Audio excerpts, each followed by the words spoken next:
Contrary to what some believe, plastic surgery does not mean that plastic is involved. The term comes from a Greek word plastike, which means the art of modeling or sculpting. Plastic surgery is a catch-all phrase, indicating both restorative and cosmetic or aesthetic surgeries. Surprisingly, plastic surgery has been around a long time. Researchers found instruction for the repair of a broken nose in ancient Egyptian medical texts, used in the Old Kingdom between 3000 and 2500 BC.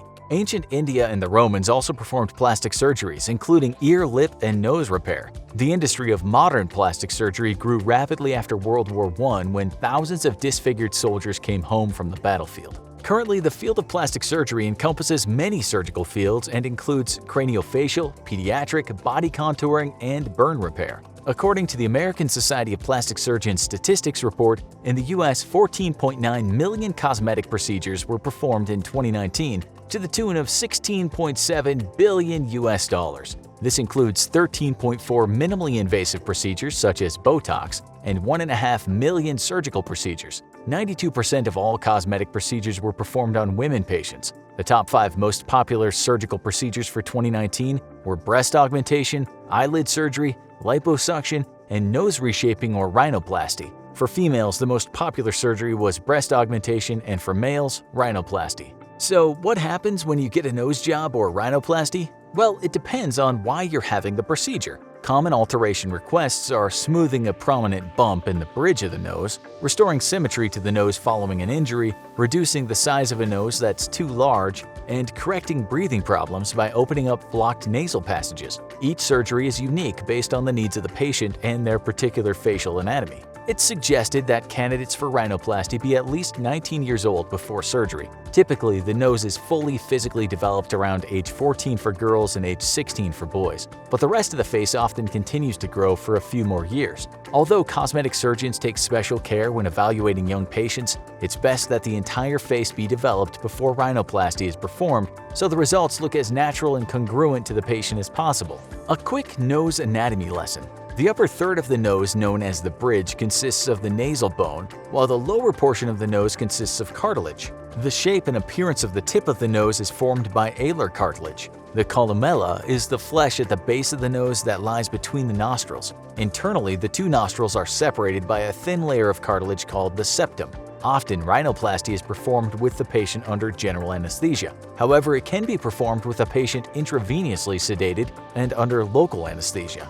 The surgeon will begin by drawing guidelines on the patient's nose before performing one of 2 procedures. The surgeon can do a closed rhinoplasty or makes incisions inside each nostril. This procedure is most commonly used for patients who need minor adjustments to the nasal structures to achieve their desired improvements. The advantage of a closed rhinoplasty is that there's no visible scarring after surgery. If a patient is having extensive alterations or remodeling done to their nose, an open rhinoplasty procedure is performed. In open rhinoplasty, an incision is made across the columella. Also, incisions are made inside each nostril, basically opening the nose, which allows the surgeon more complete access to the internal nasal structures. Thankfully, the scars from an open rhinoplasty are generally hidden in the natural contours of the nose. Depending on the needs of the patient, the surgeon may remove alar cartilage to narrow a wide nose tip. Also, sutures may be inserted to bend or pull the alar cartilage in, creating a narrower tip or altering the shape of the nose tip.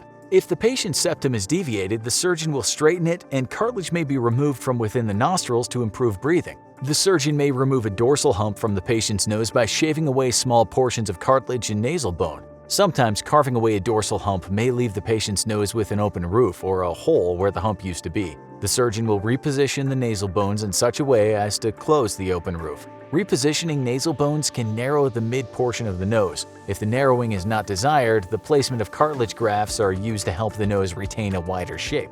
Nasal implants may also be used to alter the shape of the nose. Once the surgeon has finished making alterations to the patient's nose, incisions are closed with dissolvable stitches. Nasal airway splints or packing may be positioned in the patient's nose to stabilize and support the nose during recovery. Bandages and also a splint may be applied to the nose externally to also support and maintain the new shape of the nose as it heals. Patients often experience pain, bruising, and swelling, particularly around the eye area after surgery. A doctor may prescribe oral pain medication to keep the patient comfortable. Stitches, splints, and bandages are generally removed during a post-procedure appointment about a week after surgery. Most patients can then resume their regular activities. The worst of the swelling generally fades away within a few weeks of the surgery. However, minor swelling may persist for several months, and it may take up to a year before a patient's nasal contouring is complete. Silicone breast implants can be deadly. Watch this video to find out why. How did plastic surgery help World War I vets?